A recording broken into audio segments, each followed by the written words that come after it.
We have two wonderful keynote speakers who are Professor Aarti Gupta and Tracy Tolman from the UNFCCC Secretariat. I will first introduce Professor Gupta. Aarti is Professor of Global Environmental Governance at Wageningen University in the Netherlands, with a background in international relations and political science. Her research focuses on international climate policy, especially on transparency and accountability. She is currently the co-chair of the Scientific Steering Committee of the Earth System Governance Network, one of the largest interdisciplinary networks of sustainability researchers worldwide, and also coordinating lead author of its 2018 Science and Implementation Plan and co-editor of the Cambridge Element series on Earth System Governance, among many other very impressive achievements. She also holds a PhD from Yale University in Environmental Studies. And in addition to all of those academic pursuits, Aarti has worked for international development and environmental NGOs, including Oxfam in The Hague and Transparency International in Berlin. She has also been a consultant for UN agencies such as UNDP and FAO, and donor agencies such as the German Development Corporation. Thank you, Aarti, for joining us, and we're looking forward to your presentation. Thank you very much, Katharine. And can you hear me well?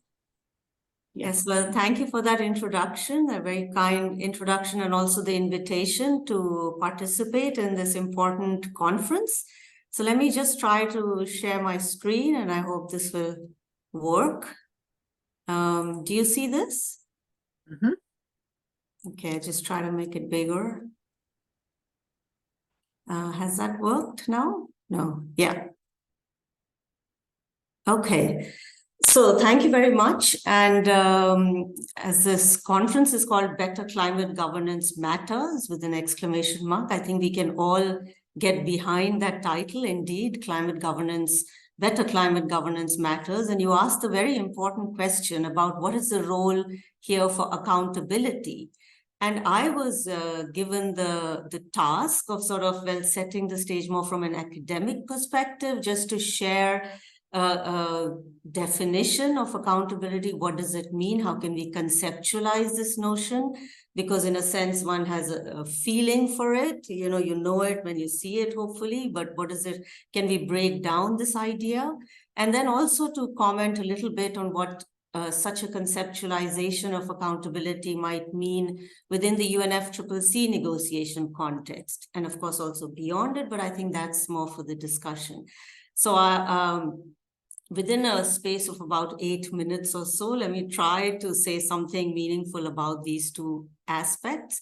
So if you just look at, word clouds about accountability, such as this one, for example, then you see that what is associated with this idea? Notions like trust, like responsibility, or blame, or values, liability, some sort of ethics and morals. So that gives an idea of what accountability is referring to and might consist of. But if you look at another word cloud, this one is more focused on actors. And so who is to be accountable? So it mentions government, elected officials, it talks about individuals, it talks about corporations.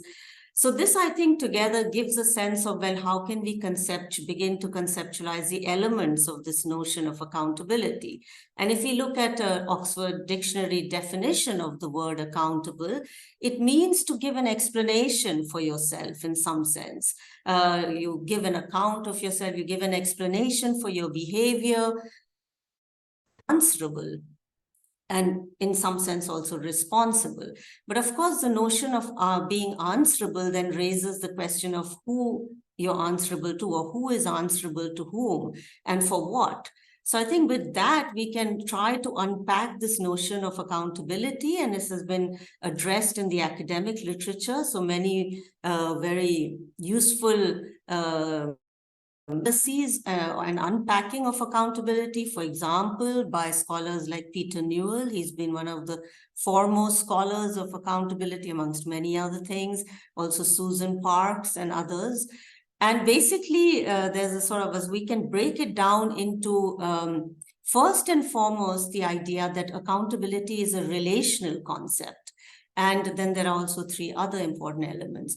So in the sense of it being a relational concept, someone to account by another. So there are account givers and there are account holders. So of course, the key and very contested question becomes who is or who should be accountable to whom. And that is at the core of an accountability relationship. And that's the first element. But also, of course, in addition to figuring out who should be accountable to whom, the question arises for what? So what you have to agree, there has to be some sort of standard of behavior or performance for which a particular actor is accountable. And that could also be an agreed standard of behavior. It could also be very contested. So again, the key question arising, the contested question is accountable for what? But then we can't stop there, and we can't just sort of figure out who's accountable to whom for what, but we also need a means of figuring out, as part of securing accountability, whether in fact that standard of performance and behavior is actually being adhered to. So then the question becomes, well, what kind of process do we need to come to this judgment if a standard is being adhered to, and who decides? So that's another core element of an accountability relationship, the accountability or securing accountability. And finally, it would also be very important, if we actually want meaningful accountability, to not only be able to see whether a standard of behavior performance is being adhered to by a given actor, but also that there should be some consequences for non-adherence. And that's when you can have meaningful accountability. So are there sanctions or penalties for non-adherence? So if we break down this concept of accountability into these four elements, another way to think about it is that there is this relational element of accountability, linking those accountable to those who have a right to hold to account, the who is accountable to whom. There's also then the normative element, which is the standard of appropriate behavior. It's about what is deemed the best way forward in terms of performance, or a standard to which that has to be adhered to. And then there's a crucial process decision element, a judgment about whether a standard is being met. And then there's the sanctioning element. So another aspect of this is that we can also distinguish accountability in terms of two overarching components, answerability, and the second one being enforceability. So the first three of these elements fall under this idea of answerability. So actually being answerable requires clarification on who is giving an account of their behavior to whom, and is that standard of behavior being realized? So you are answerable for a particular behavior. Okay. So I was basically, just to make that bridge again, I was saying that there are these four elements. And so if you think about it, there's the relational element, which is about linking those accountable to those who have a right to hold to account. It's core. But there's also the normative element, the standard accountability for what? The standard of behavior and what is considered appropriate behavior. So that's the normative element of accountability. But then there's a very important process and decision element as well, which is the third one, is about whether in fact an assessment, a judgment about whether that standard of behavior is being adhered to, and the process to judge that. And then finally, as I was saying, there's the sanctioning element, that are there penalties in case of non-adherence to the standard of behavior. So these are the four elements of accountability. And there's another core distinction one can make here, two components of this conceptualization, which is that the first three can be understood as sort of constituting answerability, which is in the sense that a core set of actors are answerable for their specific behaviors, and there's a judgment about whether in fact they are adhering to a certain agreed set of behaviors or what they say themselves that they will do. But then there's also so those three elements are the answerability component, and the enforceability element of accountability is then about whether there are any sanctions or not. So having conceptualized accountability in this manner, I think we can move quickly to look into, well, how is this relevant for in the UNFCCC context. So am I still there? Am I still okay? You are with us. Yes. All right. So one can place the components that I was talking about in this figure. And there's one thing I'd like to draw attention to, which is under the accountability box, the words ex post and ex ante accountability. And I think this is also a core challenge in climate governance, that increasingly we need accountability not only for ex post behaviors that have already occurred, or performance that is underway, but also we need to hold to account, or actors, certain specific actors have to be held to account for what they intend to do in the future. So ex ante accountability, it's a very big challenge. How do we secure accountability, and how do we put into place institutionalized accountability processes for behaviors that have not yet occurred, or for aspirations in the future, aspired behaviors? So that's one core element. But in general, if we look at this answerability and enforceability components of the accountability relationship, or the notion, then we can see that in the context of the UNFCCC, the enforceability domain aspect is largely off the table. So we no longer have in earlier agreements under the UNFCCC, the Kyoto Protocol, etc., there might have been sanctions and a compliance procedure for legally binding standards of performance and behavior that certain key actors had to adhere to, such as Annex 1.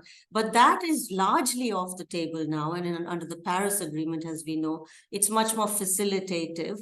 So with enforceability largely off the table as a core component of ideally securing accountability, the question becomes whether we even have answerability within the UNFCCC context, the sort of milder form of accountability. And that comes down to these three core elements of answerability. And there we can see that accountability is a very, very contested, politically contested notion, because in terms of the relations, who is to be held to account and to whom for what, this is tied up with very contested broader questions about who should act and who has responsibility to act first, who should do how much and what and when, questions of burden sharing and differentiated responsibility, very contested questions. And that is at the essence of then determining who is actually to be held to account and for what standard of behavior.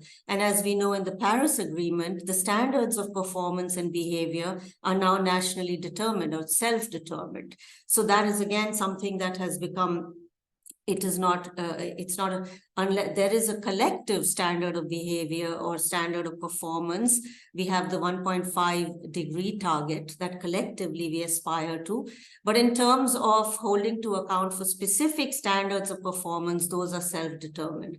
And then the question also arises within the UNFCCC context, what are the processes of judging whether agreed standards of behavior, or what countries say what they themselves say they'll do, say in their NDCs, are those standards being complied with? And here, of course, we have the all-important global stocktake, which we just heard about, and that a lot of hope pinned on the global stocktake. And the key question here is whether it has the potential to fill what is otherwise an accountability deficit in the UNFCCC context, because of the sort of voluntary nature of deciding standards and the contested nature of determining the relations. So we pin a lot of hope on the global stocktake, but also there's another process within the UNFCCC and Paris Agreement in judging whether countries are doing what they said they would do. And that is the transparency framework, the enhanced transparency framework of the Paris Agreement. And here, just moving on, this is something that I've looked at in my own research for a while now, carefully trying to understand the relationship between accountability and transparency, because transparency is widely assumed to be essential to accountability. And that assumption is also very much underpinning the Paris Agreement and the enhanced transparency framework of the Paris Agreement. But if we add another column to this figure that I had before, which essentially asks mirroring questions about transparency. So in terms of who is to be held to account, who is to be transparent to whom and about what. And these, again, are very much related to these broader contestations. Are we supposed to be, is the transparency about mitigation? Is it about adaptation? Is it about loss and damage? Is it about the all-important question of support and finance? So what is the priority? Where is the transparency? Where are the transparency arrangements focused on? What are they prioritizing? And where does the burden of being transparent ultimately come to rest? So those are some of the questions which will determine the extent to which the enhanced transparency framework, for example, can be a key tool to further accountability in the UNFCCC context, in addition, of course, to the global stocktake, which is a more collective stocktaking. So with that, I think I will stop and just point out that I have a research project which is looking exactly at this, in my view, all-important question of the transformative potential of transparency as a key mechanism and means of accountability in climate governance, where we are actually looking at whether, in fact, transparency does indeed enhance state-to-state accountability, and for what. Does it enhance trust and help to increase climate ambition? And there's been very little theoretical or empirical examination of this. This is more assumed than analyzed. But meanwhile, structures of transparency are expanding ever more. So that remains a very important question.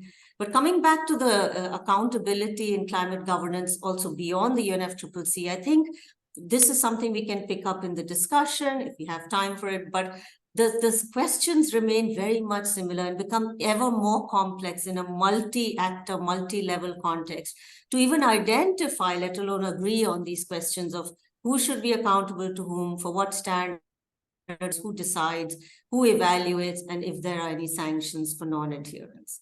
So with that, thanks so much. Sorry about the technical glitch. And yes, back to you, Katharine, and let me stop sharing.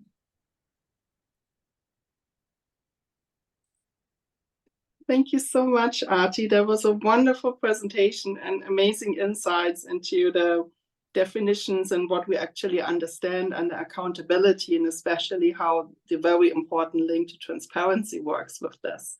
So for a slightly shortened, moderated panel, I would like to invite the both of you.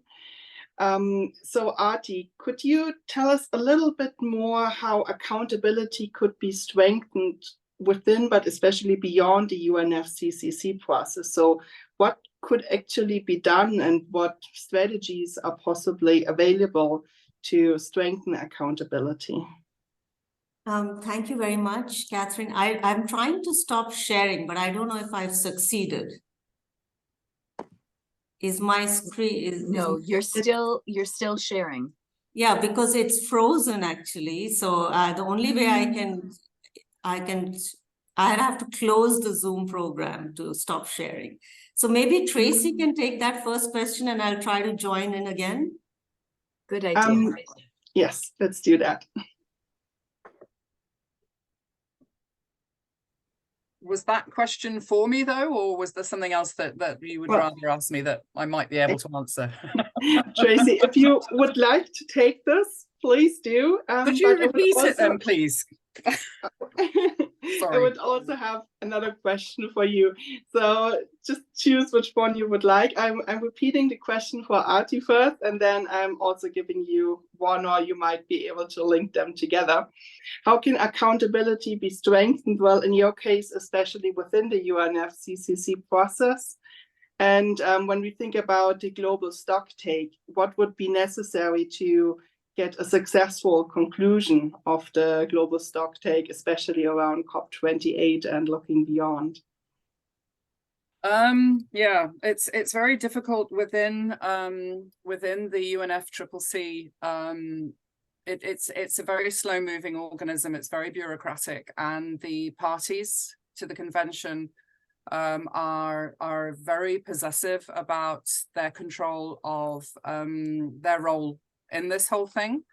They're basically are employers. They are paying contributions. And when we have tried to make creative changes and gradually increase the level of transparency and accountability, or spread it around a little bit, we often get accused of the tail wagging the dog.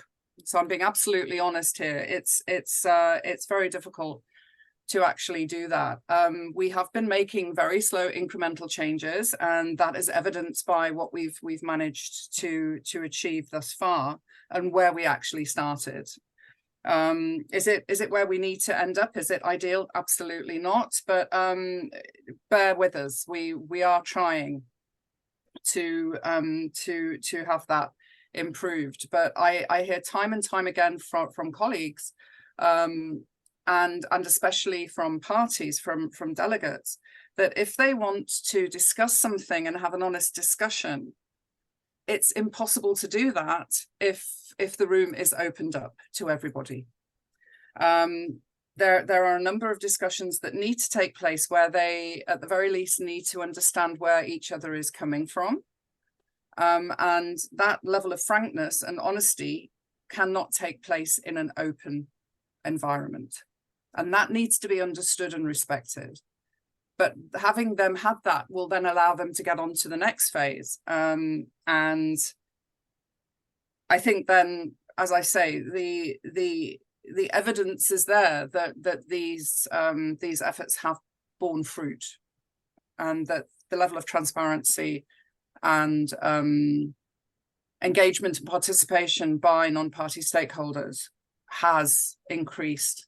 And we are fighting to have it increase even more.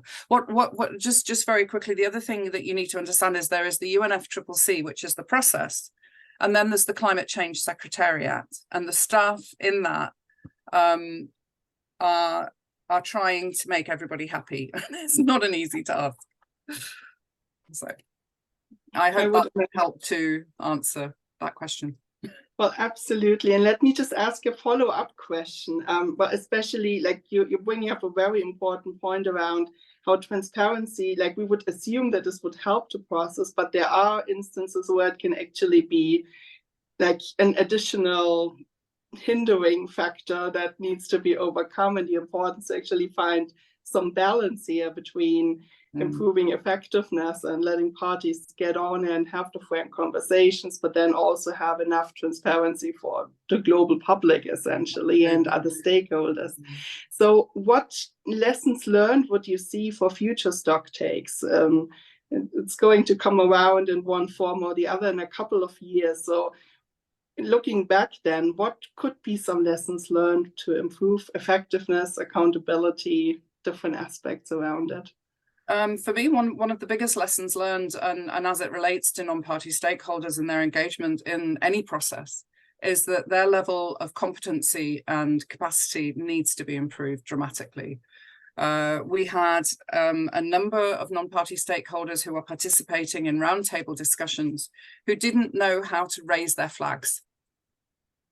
Or they put it up, see that we'd noticed that it had been put up, and then put it down again. And just sort of simple things like that, understanding what the unspoken rules are of asking for the floor, turning your nameplate so that the people who are desperately trying to create a list of speakers can read who you are. Because otherwise the co-facilitators weren't in a position to be able to announce them properly and give the floor to them. Additionally, there were people that were taking the floor and making interventions, and who were obviously very, very skilled at their thematic substantive item, but who weren't very good public speakers. And this made it quite difficult, first of all, in some cases, to actually understand what they were saying. And in other cases, that people were interested and engaged in listening to them. And with that, I mean the co-facilitators, the party delegates. And I think this is something that can definitely be improved. If you know you've got these opportunities coming up, don't let them be wasted opportunities. We also had some non-party stakeholders who sat there throughout the entire roundtable discussions and didn't say a word. They didn't take the floor. And for me, that was the greatest injustice of all, because they had this opportunity that other people would give their eye teeth to be able to sit there and take advantage of, and they didn't use it. What a waste. And I'm sorry, I get quite annoyed about this, because I have been around for a long time. And yes, I am a dinosaur, but I've seen how people have fought for these opportunities and then they're wasted. It does make me a little bit cross.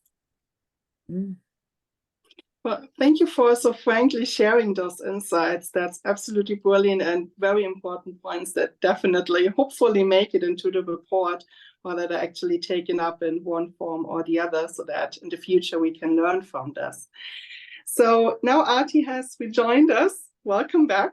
And I'm going to ask the question again that I asked you when we noticed that your screen was still frozen. So based on your research and the findings, and especially this really interesting project around the link between transparency and accountability, how can accountability be strengthened within, but especially outside the UNFCCC process? And what strategies have you identified, or do you see as available to achieving those objectives? Okay, well, that's thank you, and so apologies again. This has been very with the technical stuff, but that's an important question, Catherine. And I think maybe in the sort of the biggest picture answer I can give in the short moments that we have are that I think what happens within what happens outside the UNFCCC in terms of accountability is very much, and this might be a sort of unpopular opinion, but it's very much contingent ultimately in a sort of ultimate sense on also on what happens within the UNFCCC, I would say, because the direction of travel is set by this global regime that we have, where the standards of performance, etc., where the messages about who should do what, who needs to act, how soon, how far, and how legally binding or mandatory these obligations are. Because if we leave everything to voluntary efforts, whether it's of individuals, cities,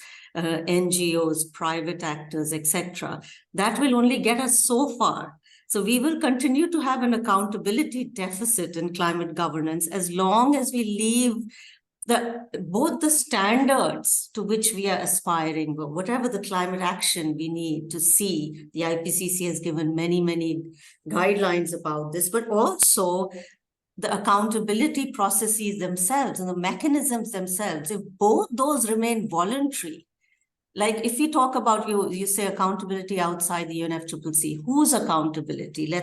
Of course, we've talked about states being accountable to each other, but we can talk about corporate accountability, right? And corporate accountability, then the question is, what are the mechanisms we have? Transparency has been much discussed. And as Tracy was also saying, it's a double-edged sword, right? In the context of the global stocktake, we can see, is it always better? Is more always better? That's a question that also runs through my research as well. Could we drown in disclosure of various kinds? Is there relevant transparency? Is there actionable transparency? Is there meaningful transparency? And that's a question for corporate accountability outside the UNFCCC. There's a key mechanism of accountability in the absence of sort of legally mandatory actions that corporate actors need to take is transparency, corporate voluntary reporting. And that sometimes can replace action, because is that reporting, what purpose is it intended to serve? Is it behind expensive paywalls? Is it reporting on all essential, all crucial scope 3 emissions? What is voluntary transparency getting us in terms of holding the corporate sector to account? That's just in a general sense. Another mechanism could be a very powerful one is climate litigation. Can we hold corporate actors and other states to account through litigation as a core means of, and that is becoming very powerful. We see examples of that also in the Netherlands.